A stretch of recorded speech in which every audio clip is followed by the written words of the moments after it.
ಸಮುವೇಲನ ಎರಡನೆಯ ಗ್ರಂಥದಿಂದ ವಾಚನ. ಅಧ್ಯಾಯ 21. ಅನುಬಂಧ. ಭೀಕರ ಬರಗಾಲ, ಸೌಲನ ಸಂತಾನದವರ ಹತ್ಯೆ. ದಾವೀದನ ಕಾಲದಲ್ಲಿ 3 ವರ್ಷಗಳವರೆಗೂ ಬಿಡದೆ ಬರವಿತ್ತು. ದಾವೀದನು ಸರ್ವೇಶ್ವರ ಸ್ವಾಮಿಯನ್ನು ವಿಚಾರಿಸಿದಾಗ, ಸೌಲನು ಗಿಬ್ಯೋನ್ಯರನ್ನು ಕೊಲ್ಲಿಸಿದ್ದರಿಂದ ಅವನ ಮೇಲೂ ಅವನ ಮನೆಯವರ ಮೇಲೂ ರಕ್ತಾಪರಾಧ ಇರುತ್ತದೆ ಎಂಬ ಉತ್ತರ ದೊರಕಿತು. ಗಿಬ್ಯೋನ್ಯರು ಇಸ್ರಾಯೇಲ್ ಕುಲಗಳಿಗೆ ಸೇರಿದವರಲ್ಲ, ಅವರು ಅಳಿಯದೆ ಉಳಿದ ಆ ಮೋರಿಯರಷ್ಟೇ. ಇಸ್ರಾಯೇಲರು ತಾವು ಇವರನ್ನು ಕೊಲ್ಲುವುದಿಲ್ಲವೆಂದು ಪ್ರಮಾಣ ಮಾಡಿದ್ದರು. ಆದರೂ ಸೌಲನು ಇಸ್ರಾಯೇಲ್ ಮತ್ತು ಯಹೂದ ಕುಲಗಳ ಮೇಲೆ ತನಗಿದ್ದ ಅಭಿಮಾನದ ನಿಮಿತ್ತ ಇವರನ್ನು ನಿರ್ನಾಮಗೊಳಿಸಬೇಕೆಂದಿದ್ದನು. ಆಗ ಅರಸ ದಾವೀದನು ಗಿಬ್ಯೋನ್ಯರನ್ನು ಕರೆದು, ನಾನು ನಿಮ್ಮ ಪರವಾಗಿ ಏನು ಮಾಡಬೇಕೆನ್ನುತ್ತೀರಿ? ನಿಮಗೆ ಪ್ರಾಯಶ್ಚಿತ್ತವಾಗಿ ಯಾವುದನ್ನು ಕೊಟ್ಟರೆ ನೀವು ಸರ್ವೇಶ್ವರನ ಪ್ರಜೆಯನ್ನು ಆಶೀರ್ವದಿಸುವಿರಿ ಎಂದು ಕೇಳಿದನು. ಅದಕ್ಕೆ ಅವರು, ಸೌಲನ ಸಂತಾನದವರಿಗೂ ನಮಗೂ ಇರುವ ವ್ಯಾಜ್ಯ ಬೆಳ್ಳಿ ಬಂಗಾರದಿಂದ ತೀರಲಾರದು.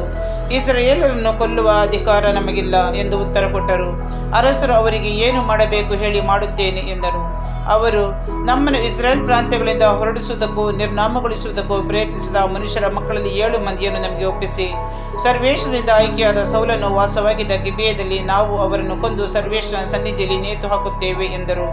ಅರಸನು ಆಗಲಿ, ಒಪ್ಪಿಸುತ್ತೇನೆ ಎಂದನು. ದಾವೀದನು ತಾನು ಸೌಲನ ಮಗ ಯೋನಾತಾನನಿಗೆ ಸರ್ವೇಶ್ವರನ ಹೆಸರಲ್ಲಿ ಮಾಡಿದ ಪ್ರಮಾಣವನ್ನು ನೆನೆದು, ಸೌಲನ ಮೊಮ್ಮಗನು ಯೋನಾತಾನನ ಮಗನು ಆದ ಮೆಫೀಬೋಶೆತನನ್ನು ಉಳಿಸಿದನು.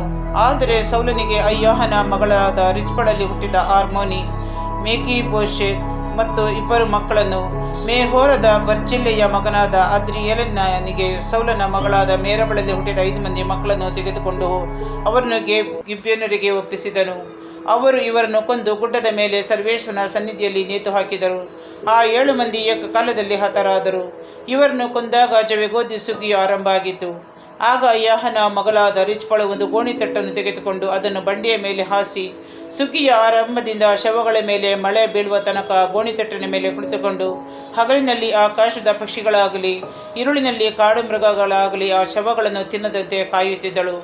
ಅಯ್ಯಾಹನ ಮಗಳು ಸೌಲನ ಉಪಪತ್ನಿಯಾದ ರಿಚ್ಪಳು ಮಾಡಿದ ಈ ಕಾರ್ಯವನ್ನು ದಾವೀದನಿಗೆ ತಿಳಿಸಲಾಯಿತು. ಆಗ ಅವನು ಸೌಲನ ಮತ್ತು ಅವನ ಮಗನಾದ ಯೋನಾತಾನನ ಎಲುಬುಗಳನ್ನು ತರುವುದಕ್ಕಾಗಿ ಗಾಬೇಷ್ ಗಿಲ್ಯಾದಿಗೆ ಹೋದನು. ಫಿಲಿಷ್ಟಿಯರು ಸೌಲನನ್ನು ಗಿಲ್ಬೋವದಲ್ಲಿ ಸೋಲಿಸಿದ ನಂತರ ಅವನ ಮತ್ತು ಯೋನಾತಾನನ ಶವಗಳನ್ನು ಬೇತ್ಷೆಯಾನಿನ ಬೀದಿಗಳಲ್ಲಿ ತೂಗು ಹಾಕಿದರು. ಯಾಬೇಷ್ ಗಿಲ್ಯಾದಿನವರು ಅಲ್ಲಿಂದ ಅವುಗಳನ್ನು ಕದ್ದುಕೊಂಡು ಹೋಗಿದ್ದರು. ದಾವೀದನು ಯಾಬೇಷಿನಲ್ಲಿದ್ದ ಸೌಲ ಹಾಗೂ ಯೋನಾತಾನರ ಎಲುಬುಗಳನ್ನು, ಗಿಬ್ಯೋನಿನಲ್ಲಿ ಹತರಾದ ಈ ಮನುಷ್ಯರ ಎಲುಬುಗಳನ್ನು ತೆಗೆದುಕೊಂಡು ಅವುಗಳನ್ನೆಲ್ಲ ಬೆನ್ಯಾಮೀನ್ ದೇಶದ ಚೇಲಾ ಊರಿನಲ್ಲಿ ಸೌಲನ ತಂದೆಯಾದ ಕೀಷನ ಸ್ಮಶಾನ ಭೂಮಿಯಲ್ಲಿ ಸಮಾಧಿ ಮಾಡಿಸಿದರು. ಅರಸನ ಅಪ್ಪಣೆಯಂತೆ ಇದೆಲ್ಲ ಆದ ನಂತರ ನಾಡಿನ ಮೇಲೆ ದೇವರಿಗಿದ್ದ ಕೋಪ ಶಮನವಾಯಿತು. ಕೆಲವು ಶೂರ ಕೃತ್ಯಗಳು. ಫಿಲಿಷ್ಟಿಯ ದೈತ್ಯರ ವಿರುದ್ಧ. ಒಂದು ಕಾಲದಲ್ಲಿ ಫಿಲಿಷ್ಟಿಯರಿಗೂ ಇಸ್ರಾಯೇಲಿಗೂ ಮತ್ತೆ ಯುದ್ಧ ನಡೆಯಿತು. ದಾವೀದನು ತನ್ನ ಸೈನಿಕರನ್ನು ಕರೆದುಕೊಂಡು ಫಿಲಿಷ್ಟಿಯ ವಿರುದ್ಧ ಯುದ್ಧಕ್ಕೆ ಹೋದಾಗ ಬಹಳವಾಗಿ ದಣಿದಿದ್ದನು. ಅವನನ್ನು ರೆಫಾಯರಲ್ಲೊಬ್ಬನಾದ ಇಷ್ಬಿಬೇನೋಬ್ ಎಂಬುವನು ಕೊಲ್ಲುವುದಕ್ಕಿದ್ದನು. ಅವನ ಭರ್ಜಿಯ ತಾಮ್ರ 300 ಬೆಳ್ಳಿ ನಾಣ್ಯದ ತೂಕದ್ದು. ಅವನು ಸೊಂಟಕ್ಕೆ ಒಂದು ಹೊಸ ಕತ್ತಿಯನ್ನು ಕಟ್ಟಿಕೊಂಡಿದ್ದನು. ಚೆರೂಯಳ ಮಗನಾದ ಅಬೀಷೈಯು ದಾವೀದನ ಸಹಾಯಕ್ಕೆ ಬಂದು ಫಿಲಿಷ್ಟಿಯನನ್ನು ಕೊಂದು ಹಾಕಿದನು. ಆಗ ಜನರು ದಾವೀದನಿಗೆ, ಇಸ್ರಾಯೇಲರ ಆಶಾ ಜ್ಯೋತಿ ಆರಿ ಹೋಗದಂತೆ ನೀನು ಇನ್ನು ಮುಂದೆ ನಮ್ಮ ಜೊತೆಯಲ್ಲಿ ಯುದ್ಧಕ್ಕೆ ಬರಬಾರದು ಎಂದು ಖಂಡಿತವಾಗಿ ಹೇಳಿದರು. ಆ ನಂತರ ಫಿಲಿಷ್ಟಿಯರ ಸಂಗಡ ಗೋಬಿನಲ್ಲಿ ಯುದ್ಧ ನಡೆಯಿತು. ಆಗ ಹುಷಾ ಊರಿನವಾದ ಸಿಬ್ಬೆಕ್ಕೆ ಎಂಬವನು ರೆಫಾಯನಾದ ಸಫ್ ಎಂಬವನನ್ನು ಕೊಂದನು. ಗೋಬಿನಲ್ಲಿ ಫಿಲಿಷ್ಟಿಯರೊಡನೆ ಇನ್ನೊಮ್ಮೆ ಯುದ್ಧ ನಡೆದಾಗ ಬೆತ್ಲೆಹೇಮಿನವನಾದ ಯೋರೇಯೋರೇಗಿಮ್ ಎಂಬುವನ ಮಗ ಎಲ್ಹಾನಾನನು ಗಿತ್ತೀಯನಾದ ಗೊಲ್ಯಾತನನ್ನು ಕೊಂದನು. ಆ ಗೊಲ್ಯಾತನ ಭರ್ಜಿಯ ಹಿಡಿಕೆ ನೇಯಿಗಾರರ ಕುಂಟೆಯಷ್ಟು ಗಾತ್ರ ಇತ್ತು. ಮತ್ತೊಂದು ಸಾರಿ ಗತ್ ಊರಿನಲ್ಲಿ ಯುದ್ಧ ನಡೆಯಿತು. ಅಲ್ಲಿ ಒಬ್ಬ ಎತ್ತರದ ಪುರುಷನಿದ್ದನು. ಅವನ ಕೈ ಕಾಲುಗಳಿಗೆ 6 ಬೆರಳುಗಳಂತೆ ಒಟ್ಟಿಗೆ 24 ಬೆರಳುಗಳಿದ್ದವು. ಅವನು ರೆಫಾಯನು. ಅವನು ಇಸ್ರಾಯೇಲರನ್ನು ನಿಂದಿಸಿದಾಗ ದಾವೀದನ ಅಣ್ಣನಾದ ಶಿಮೆಯನ ಮಗ ಯೋನಾತಾನನು ಅವನನ್ನು ಕೊಂದು ಹಾಕಿದನು.